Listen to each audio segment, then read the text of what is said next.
Hi Magdalena, I'm glad to see that you've written more essays. Let's go right into what you wrote. The bar chart illustrates the amount of monthly Intel and AMD sales by chip manufacturers. You didn't really need to even write all this. And hold on. They are chip manufacturers. Okay, so this is just the name of the companies. So what you could have said here is the bar graph illustrates the amount of monthly Intel and AMD sales in France in 2017. I think that would have made more sense. Overall, sales of Intel and AMD fluctuated over the given year. The highest amount of sales, not selling sales, for the former was in June, while for the latter was in February. Fine. The quantity of Intel sales started at 50,000 before it almost doubled in March to nearly 100,000. In April, selling, you don't have to say selling. Generally what we do is when we have a noun form for a word, we prefer that over the ing, okay? Because selling is like, it's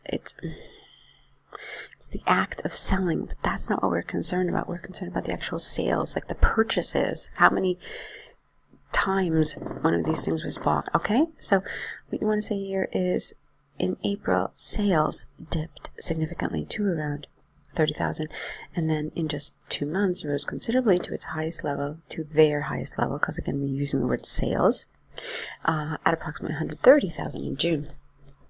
In the next month, Intel sales scored D, because it's still past tense. The second dip, when I think of score, I think of winning something, okay? So,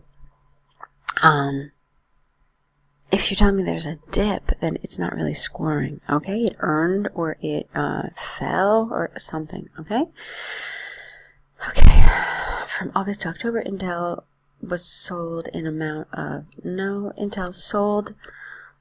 the amount of approximately 70,000. However, in the last 2 months, sales increased to above 100,000. Okay, it's detailed. It's just detailed enough. I mean, you can't possibly highlight every year, but you certainly did a good job of highlighting the key points of that year. So that's nice. Let's see what you said about AMD. In contrast, sales of AMD in January were at around 25,000. Then they rose to well over 100,000 in February. Nevertheless, in the next 4 months, the quantity of AMD sales decreased significantly to 0 in June, before another increase, no D, to just over 100,000 in July. From then, it fluctuated, and finally in December, AMD sales ended at around 35,000. All right, that's nice. Guess what? You know what I really wanted here, though? You said it fluctuated, but that's a really big chunk of time to leave without any data. So you've left out all of August to November, and that's a few months there. So what you could have done here, I know you're trying not to get too detailed, but what a nice way to deal with this is at least give a range, okay? So say it fluctuated from, I don't know, like 40,000 to 80,000. In that period. So just give at least an approximation of where these numbers are. Alright? But I like this. This was actually really quite good. You covered all of the key points. You gave detail. The language was good. Just remember what I said about sales, and so forth. Selling. Okay, let's go on to your next one.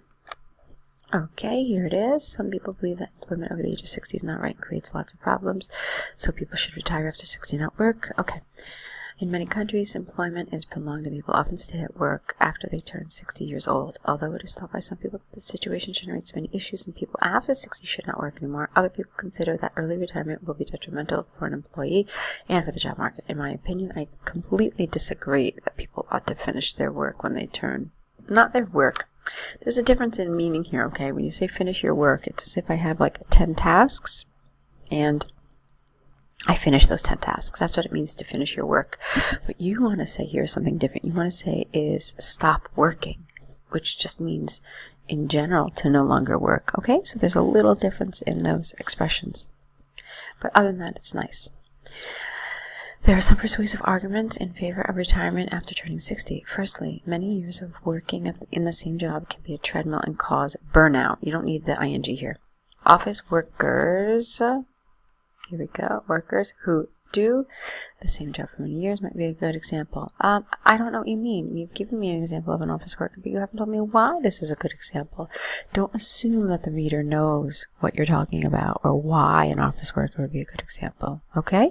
Explain it to me. Back it up. Support it. Give me details. When we write, we should never assume that our audience knows what we're talking about. We really have to spell it out. Okay? Secondly, there are also jobs in which after years of... this is weird. Okay. Secondly, there are also jobs where after years of performance, maybe? How about you just stop after years? Let's see. Secondly, there are jobs in which after years...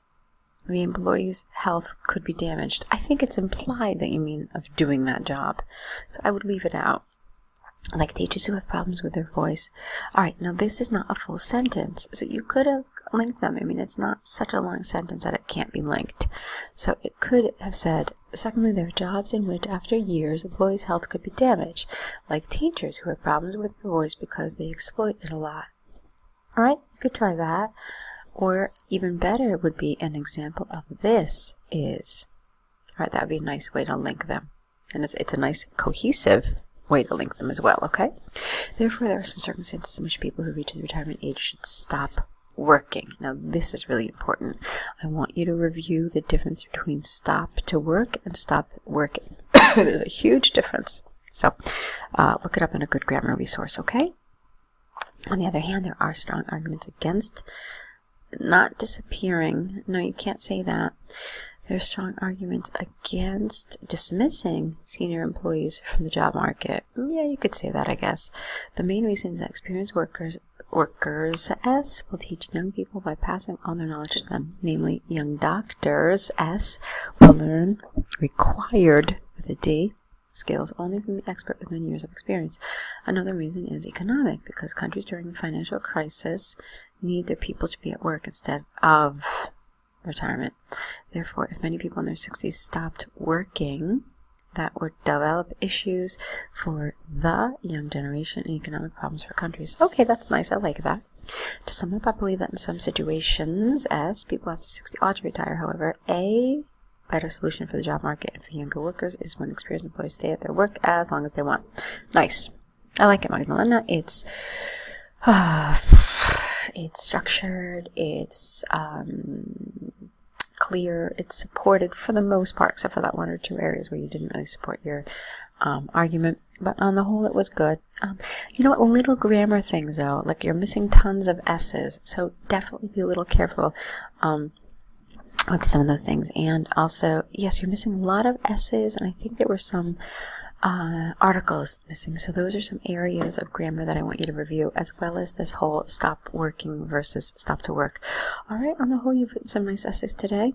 So good job with them. Correct them, and don't forget your error correction list, and then send them back to us with your new essays. I will be looking forward to your next set of essays.